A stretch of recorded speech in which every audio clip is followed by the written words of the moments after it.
Olá, olá, tudo bem com vocês? Pessoal, a Prova Lendo no ar, mais uma quinta-feira aqui. Saudações a todos vocês, não sei se você está no ônibus, se você está na escola, se você já está na piscina, agora é época período de férias.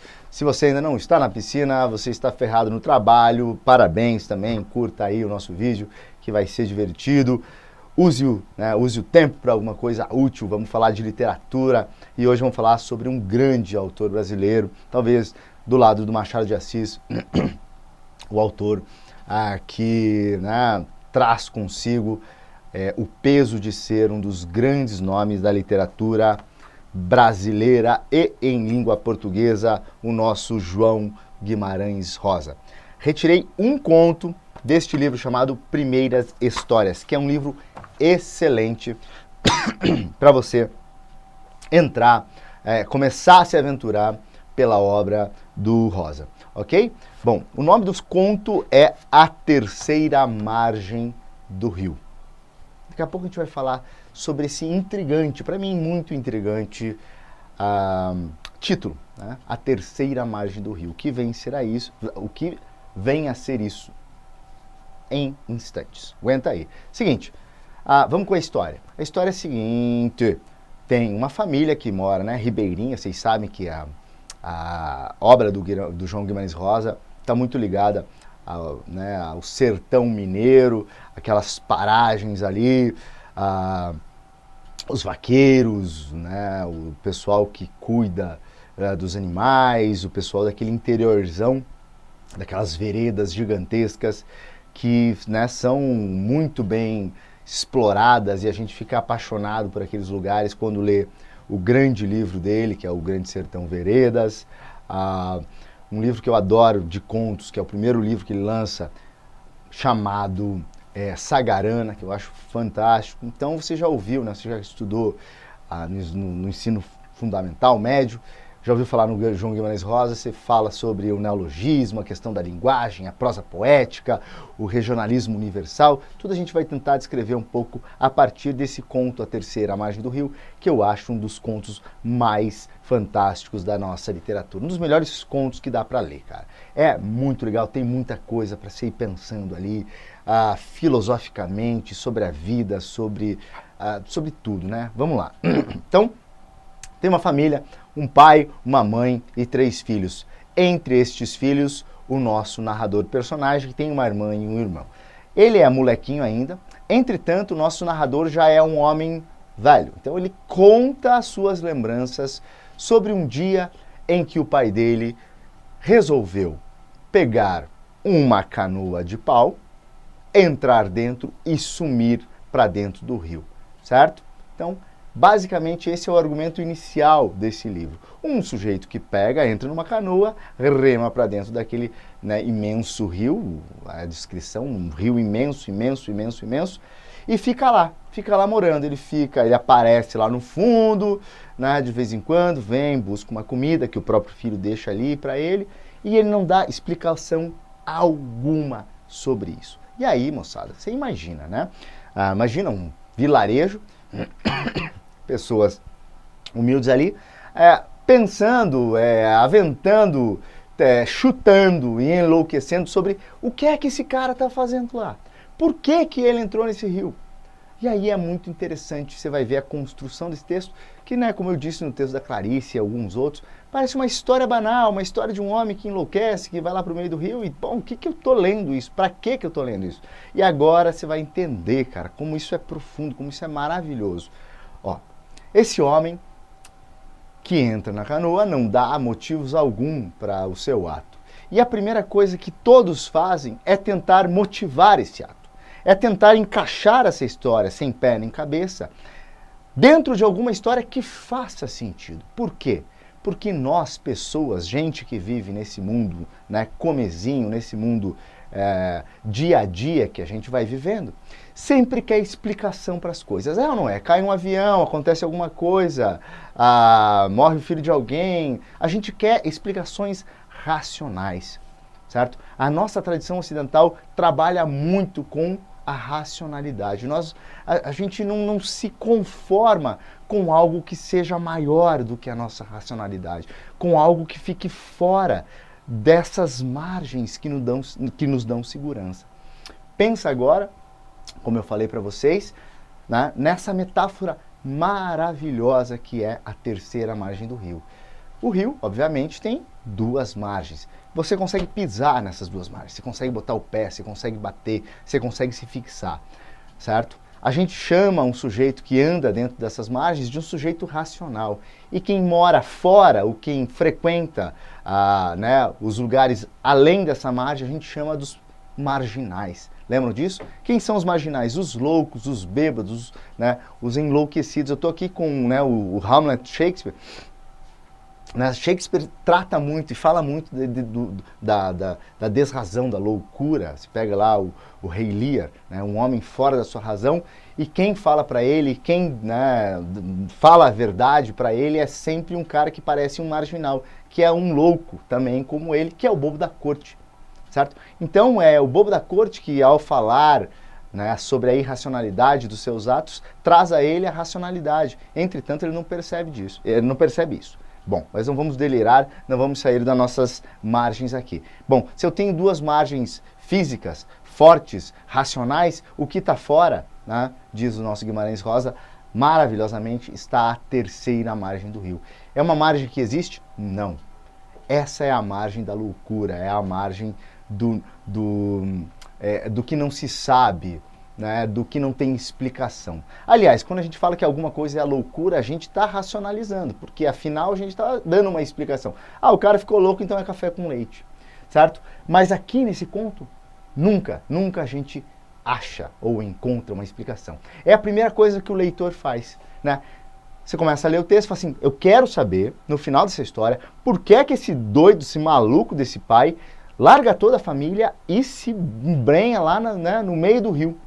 De vez em quando ele aparece e vem, pega uma comida e logo vai para lá, certo? Vai embora.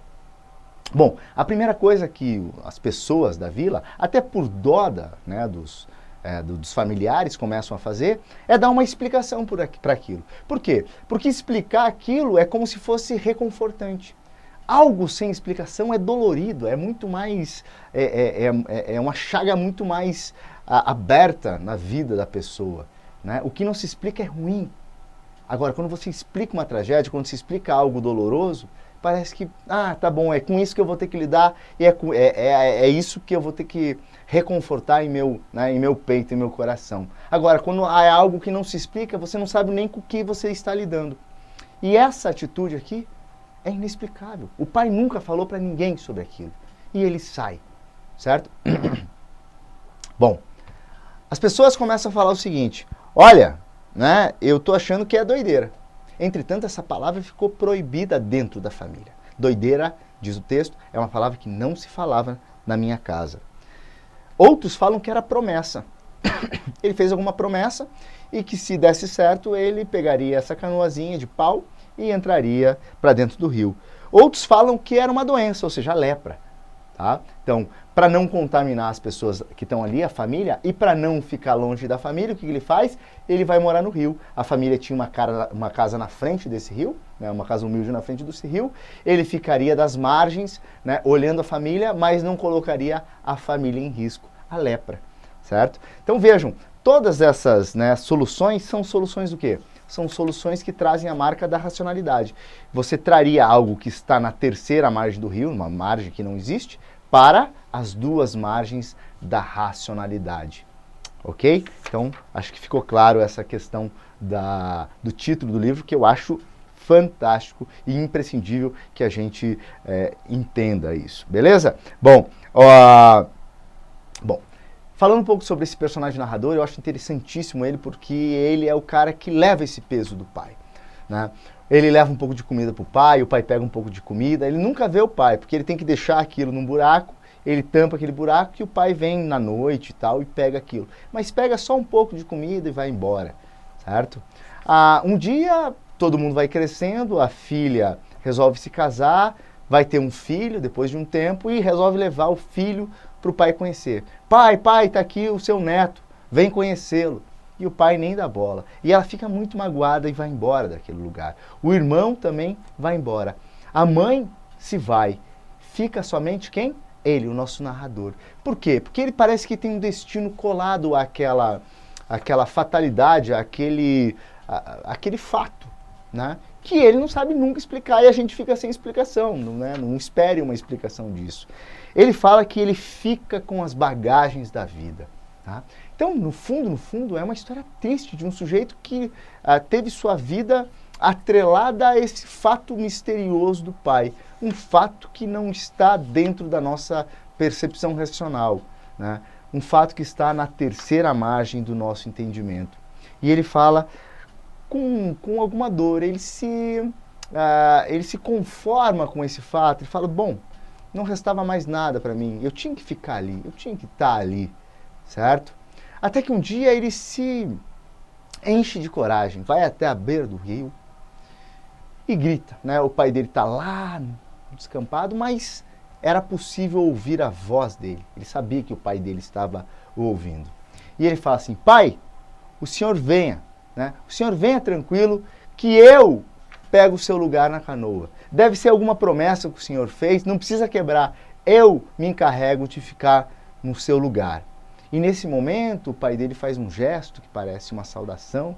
Isso não fica muito bem claro na minha leitura, né? Eu sempre acho que é alguma coisa que mais o nosso narrador, porque a gente só tem a impressão do narrador em primeira pessoa, ele está tão impressionado com aquilo que qualquer movimento que o pai dele fizesse, para ele seria como que um movimento de aceitação. E o pai dele faz meio que um movimento assim, eu imagino, e ele entende como um movimento de, tá bom, então venha, né? E ele fala nesse momento que ele falhou. Ali o medo tomou conta dele, ele vira as costas e vai embora. Depois ele volta ao rio e o pai dele nunca mais aparece, né, naquele lugar, ele não sabe o que aconteceu. E ele carrega essa mágoa, ele carrega esse peso de ter falhado, de achar que o pai dele queria trocar de lugar com ele, e eu não tenho muita certeza disso. Para mim fica em aberto isso no texto. Mas, né, é essa coisa das relações entre o filho e o pai, entre os nossos, né, as pessoas que criam a gente, o filho e a mãe, e como a gente carrega essas coisas, como a gente carrega fardos, muitas vezes que não são os nossos, e como que a gente vai conseguir lidar com isso, ou não vai conseguir lidar muito bem com isso, né? Os filhos têm formas diferentes de lidar com isso, de trabalhar isso, e parece que esse nosso personagem narrador acaba jogando nas costas dele toda a bagagem da vida, como ele diz mesmo, né? Ó, pega esse trechinho aqui. Minha irmã se mudou com o marido para longe daqui. Meu irmão resolveu e se foi para uma cidade. Os tempos mudavam, no devagar depressa dos tempos. Nossa mãe terminou indo também, de uma vez, residir com minha irmã.